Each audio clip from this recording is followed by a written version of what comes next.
Retour aux sources, l'émission qui vous ramène à la beauté, à la splendeur de l'islam tel qu'enseigné par le messager de la miséricorde, paix et bénédiction sur lui.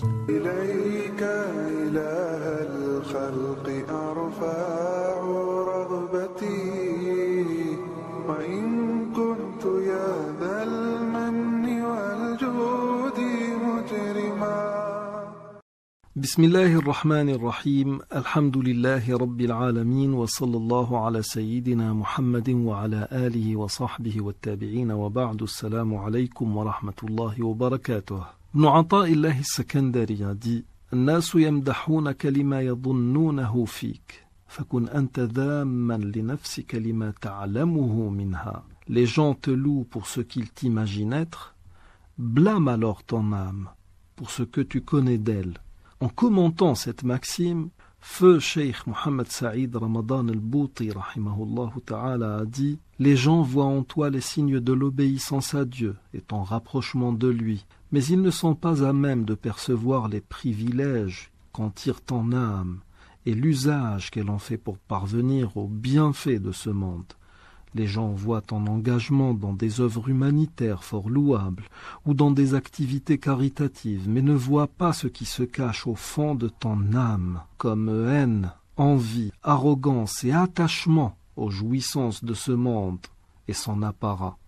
Les gens ne voient en toi que la droiture, mais toi tu sais ce qu'ils ne savent point des péchés commis par tes yeux, par ton ouïe, par ta langue, et ils ne savent rien des péchés vers lesquels tu es allé, car Dieu a maintenu tout cela secret entre lui et toi. Et c'est à juste titre que le prophète alayhi salatu wassalam disait, selon ce que rapporte l'imam Ahmad, Abu Daoud et Nasa'i, d'après Ya'la ibn Umayyah radiyallahu anhu, Inna Allah hayyun sittirun yuhibbul haya'a was-sitr.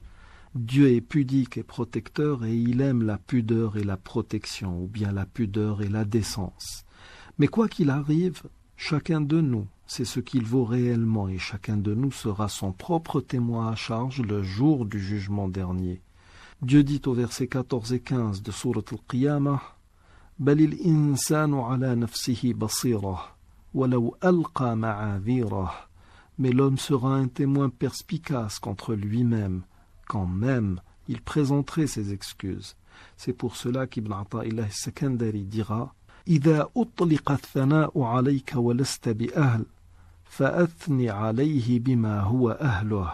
Lorsque les louanges déferlent sur toi alors que tu n'en es pas digne, loue Dieu selon ce qui lui est dû, car ce n'est que par sa miséricorde tendant à couvrir tes vices et à te montrer aux autres sous la plus belle des apparences, que les gens ont pu voir en toi quelqu'un de vertueux. Chez les premiers musulmans, pour peu qu'un vertueux recevait des compliments, et même à juste titre, on avait l'habitude de dire « Allahumma ghfir li ma la ya'lamoun, wa la tu'akhidhni bima yaqouloun, waj'alni fawqa ma yadhunnun » Seigneur Dieu, pardonne-moi ce qu'ils ne savent point.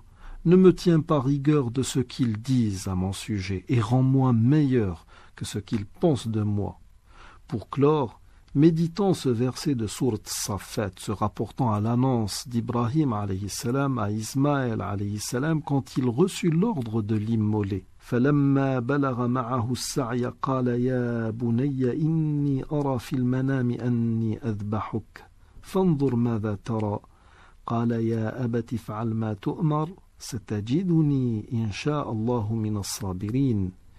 Puis quand celui-ci fut en âge de l'accompagner ou de marcher à ses côtés, faisant là allusion au fait qu'Ismaïl alayhi salam a atteint sa maturité presque, Abraham lui dit « Ô mon fils, je me vois en songe en train de t'immoler, vois donc ce que tu en penses. » Il dit « Ô mon cher père, fais ce qui t'est commandé, tu me trouveras, s'il plaît à Dieu, du nombre des endurants. » Face à un acte méritoire, le vertueux ne peut que s'effacer par humilité face à la providence divine qui l'a conduit à bien agir. Alors que dire s'il ne se sent aucun mérite dans ce qu'on lui attribue comme bienfait?